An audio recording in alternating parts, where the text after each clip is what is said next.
I'd previously demonstrated generating power using atmospheric electricity. A hexacopter was used to lift one end of a wire high up into the air. Meanwhile, the other end of the wire was connected to a corona motor near the ground. Electricity then flowed through the wire and corona motor, making it turn. In this video, I'm going to explain how it works. Much of the following explanation is adapted from Nobel Prize-winning physicist Richard Feynman's lecture on physics, a section called Electricity in the Atmosphere. For every meter you go up in the air, the voltage increases by around 100 volts, or we could say around 100 volts per yard. We can draw these voltage increases using what are called equipotential lines. Notice that the ground is negative and the sky is positive with respect to each other. According to Feynman, this extends upward to 50 kilometers, or 31 miles, where the air is very conductive. This is the case in fair weather. In stormy weather, like a thunderstorm, things are quite different, and I won't talk about that here. But if this voltage exists between your head and the ground, why don't you get a shock? The reason is that your body is a good enough electrical conductor that standing on the ground, you're basically a part of the ground. The equipotential lines would look like this. There's still effectively 0 volts between the top of your head and ground. Similar effects happen with trees, buildings, and so on. What about the electric current? The downward electrical current exists and consists of positive ions, molecules or clumps of matter that have a positive charge. These ions are moving slowly toward the ground. The current density from these ions is very small, around 10 microamps, or 10 picoamps, crossing each square meter or yard every second. So in any small area, there's not a lot of power.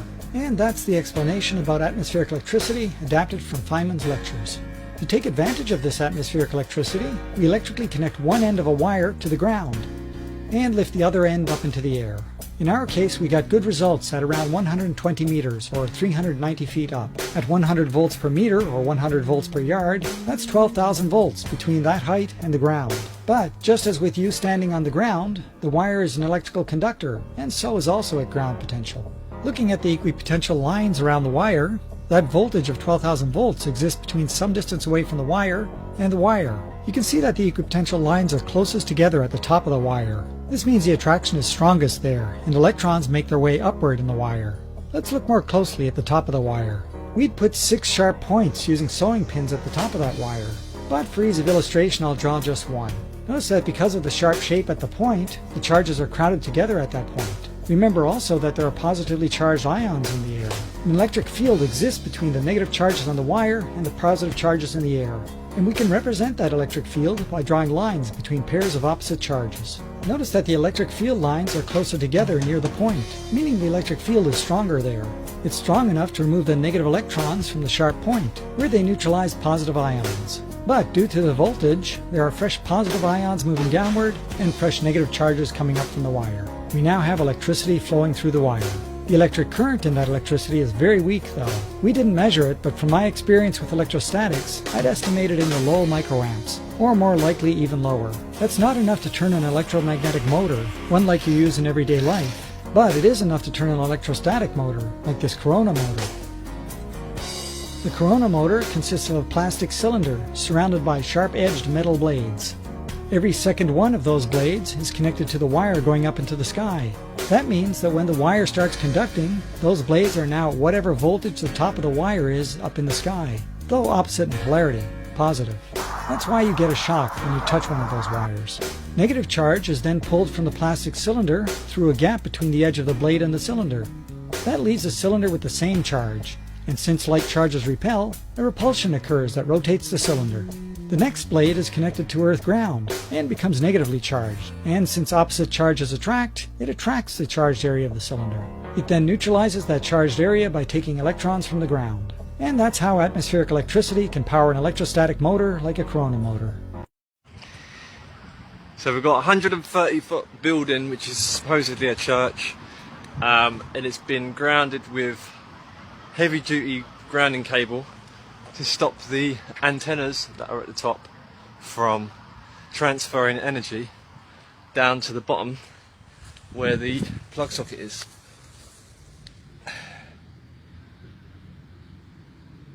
Yeah. What do you know about Tartaria? Another plugged power point right there. See that?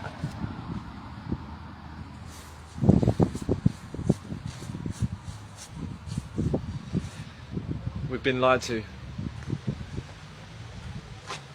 1692, and this place had power.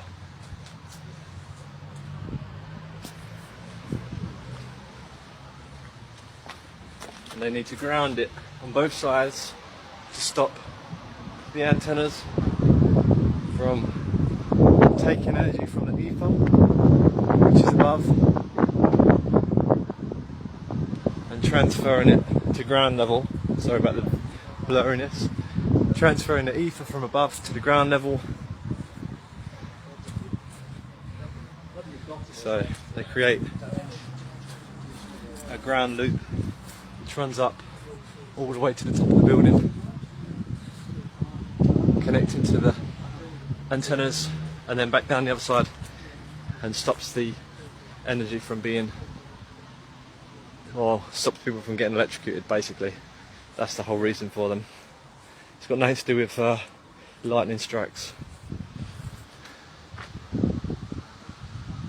Because if that was the case, then what about when there weren't them cables there? The building would have got blown up by a lightning bolt, no? Crazy. There's even another one here, another power point, but it's been covered over.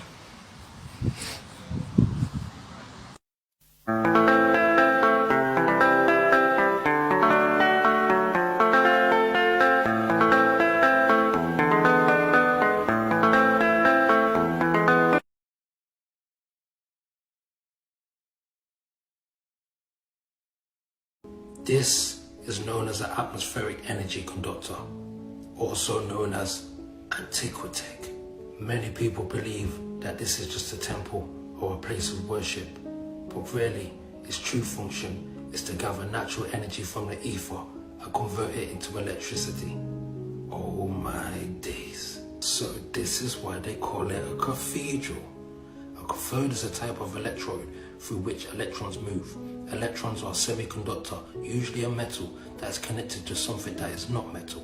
A cathode delivers electrons, negative charge, and the anode collects electrons that have a positive charge.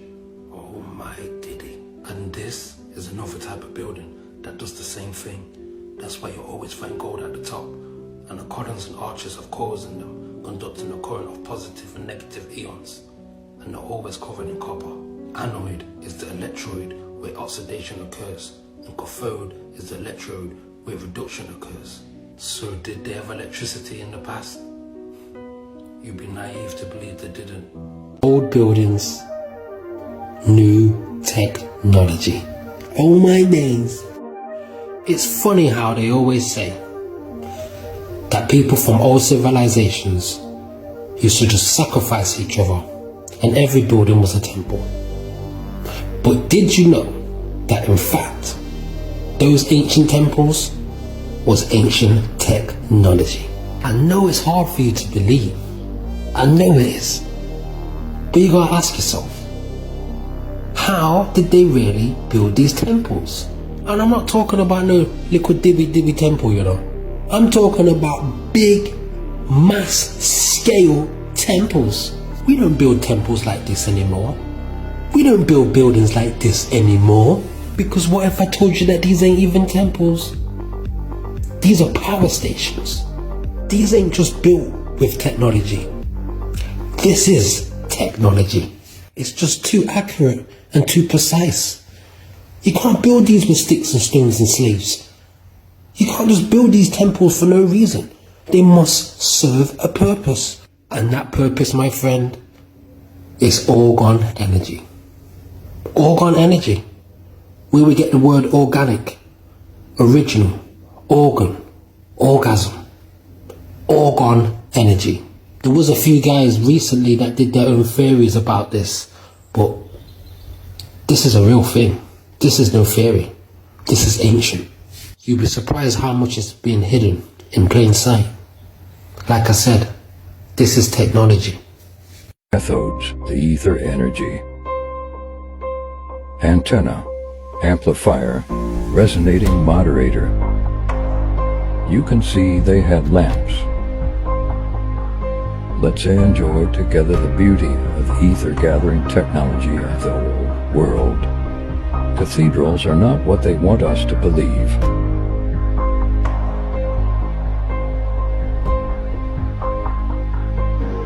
Ether is a gift from God to mankind. Unlimited free safe energy in harmony with nature. Activation. Connexion. Connexion. Activation. Nothing new under the sun. Question everything then. Share the truth.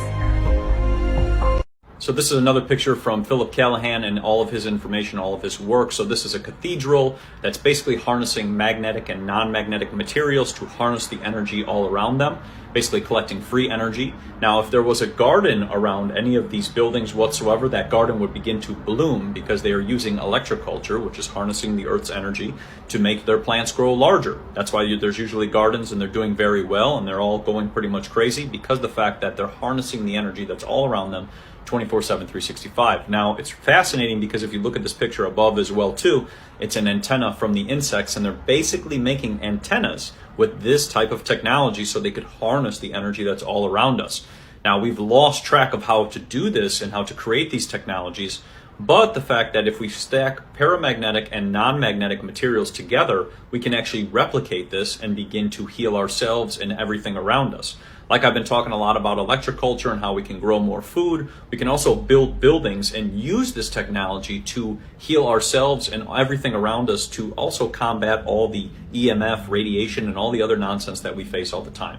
So check into Philip Callahan's work, check out his books, look at all of his information, all of his research, because it's very eye-opening, that's for sure. And he goes into depth of why these buildings were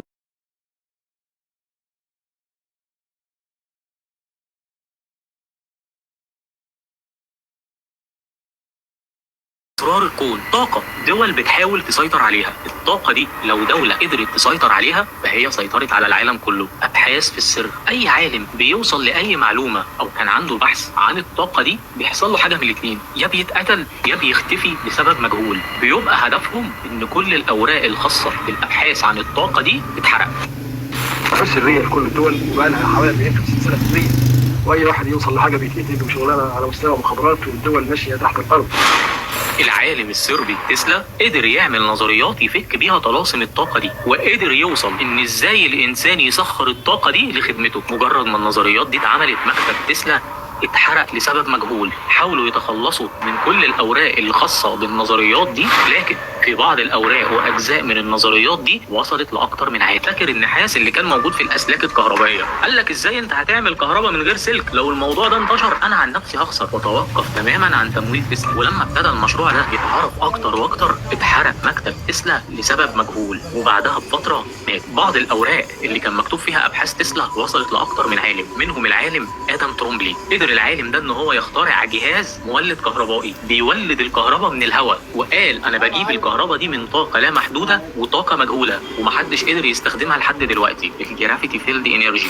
انه ياخذ طاقه الفضاء ويقوم بتحويلها. لدينا ما يكفي من الطاقه في هذا المقبب لتحويل كوكب الارض بكامله. كل شخص على كوكب الارض لديه الطاقه، كلنا لدينا الوفره الكونيه. طلبوا ادم ترومبلي انه يروح الامم المتحده علشان يوثق المشروع بتاعه، بس اللي حصل ان هم وقفوا كل نشاطاته تماما، ودخلت حمله حكوميه خدت منه الجهاز اللي هو اخترعه وتهاجم بشكل كبير، وبعد الموضوع ده اختفى تماما ومحدش يعرف عنه اي حاجه. عشان يجي بعدها العالم جون بيدني اللي عمل جهاز يشحن بيه البطاريات بطاقه اعلى من الطاقه العاديه. قال الجهاز اللي انا اخترعته ده يقدر يشحن البطاريات عن طريق طاقه موجوده في الهواء لا محدوده. اللي اكتشفوا بعدها ان الطاقه اللي بتشغل جهاز البطاريات دي هي طاقه الجرافيتي. يتفاجئ ان هو يتعرض لهجوم شديد قوي في مختبره ويتاخد منه كل الاجهزه اللي هو اخترعها، وحفاظا على سلامته توقف تماما عن انتاج هذا المشروع. بص شوف كده فكره الجهاز. كانت هذه اجهزه من مختبرات زرتها شخصيا. ايه ازاي ودي في وشين يعني؟ مفيش يا عم وش. جون هاجسون ده بقى استخدم نظريات تسلا بجزئيه طاقه الدفع، واخترع جهاز يقدر بيه ان هو يواجه طاقه الجاذبيه. قدر ان هو يخلي